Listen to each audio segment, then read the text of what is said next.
دنیا اپنی رفتار سے چل رہی ہوگی، اچانک ایک ہولناک سور پھونکا جائے گا اور ہر چیز فنا ہو جائے گی۔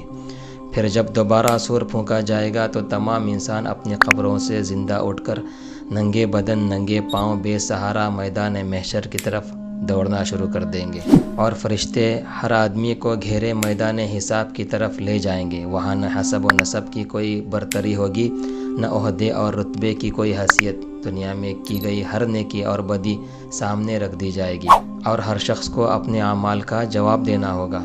اس دن دھوکے بازوں کے چہرے فق ہوں گے، ظالموں کے سر جھکے ہوں گے اور متکبرین خوف سے لرز رہے ہوں گے۔